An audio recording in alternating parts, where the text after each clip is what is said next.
while back, I was checking out an interview, and this is on a channel that sometimes has interesting content, not always. Sometimes they have interesting interviews of the sort I'm talking about, where, as an example, you have a guy who has autism, officially diagnosed, talking about his experience interacting with people, dating, etc., etc. In this particular case I'm referring to, it was an obese woman, or nearly obese woman, 29, who was still a virgin, and the discussion was essentially about how she ended up in that situation, etc., etc. And that in itself is not that interesting a topic. You can certainly guess as to why she might be, although there could be some other more salient reasons, because maybe she wasn't always obese. But what really caught my eye in that was the comment section. There were a couple of minor conflicts erupting in the comment section, battles, if you will, that really cut to the heart of a phenomenon that I've been observing continuously in recent years. And an example of this was one female, probably a straight female, who left a comment along the lines of, "She has such a nice voice," and that it surprised her that she couldn't find somebody. And as a reaction to that, there were many, many comments calling her out along the lines of, "We all know why you're saying that. That's like telling someone they have a nice personality. We all know it's a bunch of BS, it's hogwash. Because when you tell someone they have a nice voice, when no other prominent or pretty feature is present, it's pretty obvious what they're talking about."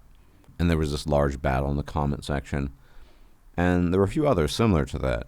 And it struck me as something that I've been observing for quite some time now, namely this idea that the normal niceties that we use in day-to-day exchanges, particularly in real life, are fast degrading to the point of being non-existent online, but more importantly, they speak to another potential reality that is awaiting us, namely that the internet might end up influencing real life far more in terms of our exchanges and in terms of our social interaction than the other way around. Because most of us, assuming we're sufficiently old, and that's the key feature, have learned the standard niceties, the standard pleasantries. You don't tell a fat person they're fat. You don't tell an ugly person they're ugly. You don't call a person who's 4'1" a dwarf to his face, obviously.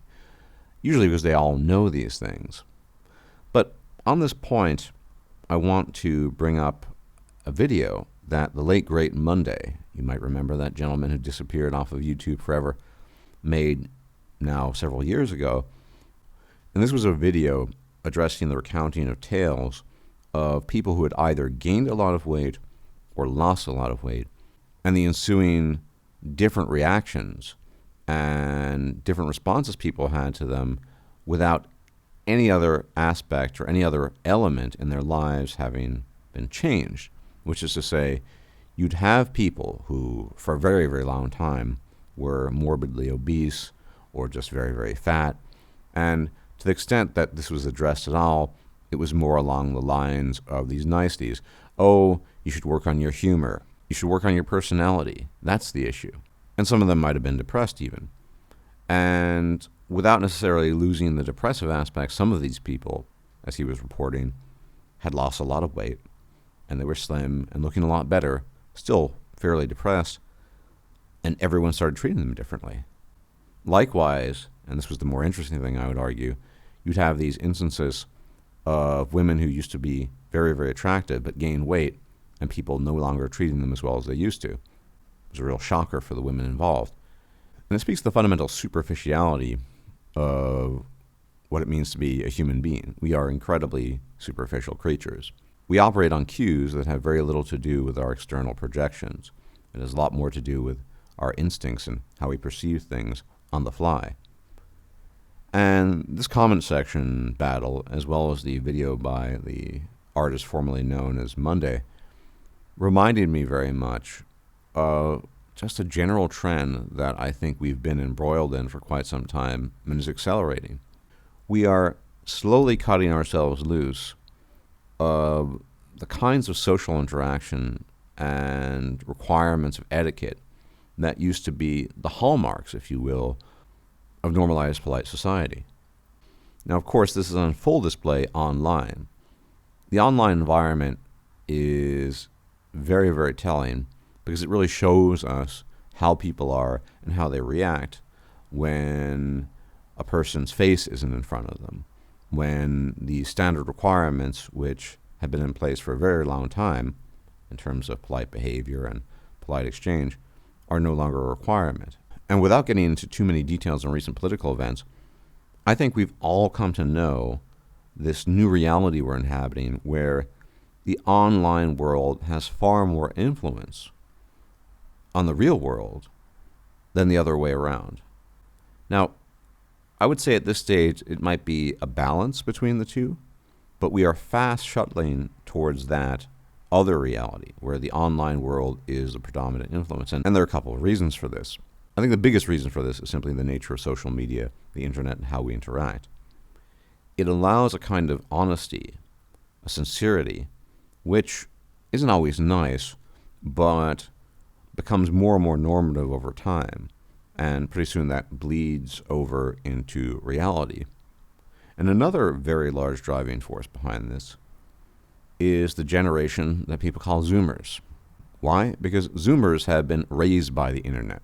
Yes, nominally they've been raised by their parent. But we have to understand a basic of human psychology. Peer groups are always more important long-term than parental intervention. That's especially true for adolescents and teenagers. So whilst the parents have some influence, the peer group is the stronger influence on a number of fronts: etiquette, language, customs, culture, etc., etc. And I think it's inarguable that on some level, the current generation of Zoomers have been raised by the internet. And so they haven't gone through some of these rituals that were strictly enforced upon the rest of us, the older generations. As a consequence, they have a different view, and they've really developed a different culture. And here's the thing. The Zoomers are, for better or worse, the future. And by that I mean not that they are going to produce a grand, amazing world. Maybe they will, maybe they won't. But rather, how they are now defines trends and cultural developments going forward, which is to say, the old manner that we used to have in terms of interacting with human beings, the politeness, the obfuscation, that sort of thing, that will become a thing of the past. And with respect to culture and politics, given how fractured and factionalized everything is, that too will have a massive impact going forward. And Zoomers, more so than other people, arguably, are going to be the torchbearers of this. And yet, there's another element to this, and that is online interaction is fundamentally easier on every imaginable front than real-life interaction is. Real-life interaction requires physically leaving the house, meeting up with people, sitting down, looking at the person, engaging in all sorts of pointless pleasantries and exchanges. This is some of the stuff I was talking about before, of course. But online interaction is direct and to the point. And I think a lot of people have grown over time to favor that sort of interaction over the more conventional sorts.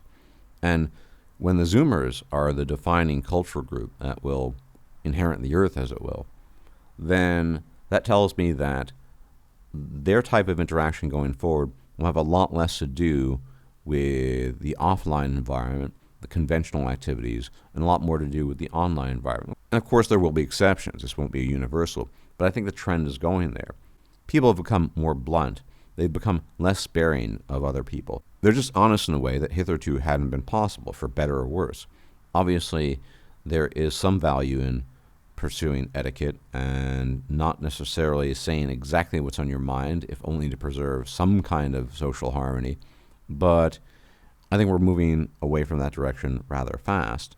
And the Zoomers are going to be this generation that will redefine our interactions, and they're doing so now, whether they're conscious of it or not. Indeed, they are, consciously or not, redefining social protocol and how human beings interact. But we are fast becoming creatures, in some sense, more wedded to the cybernetic than the flesh. And it will be interesting to see what unfolds in the coming years or decades if some of us are still alive. Because personally, I think we're at the precipice of transitioning from a certain type of interaction and engagement, socially speaking, to a completely other one, which is a lot more divisive, a lot less forgiving, and probably overall more destructive, but at the same time, much more honest, brutally so. Anyway, do hit the like button. Please subscribe if you've not yet done so. Hit the bell icon to be informed of forthcoming videos. Share the video. And if I'm still alive, I'll check you out later. As always, may the gods watch over you. Take care. Bye-bye. If you liked this video, please like, share, and subscribe. And if you enjoy my content, please consider making a donation or becoming a patron. Thanks for watching.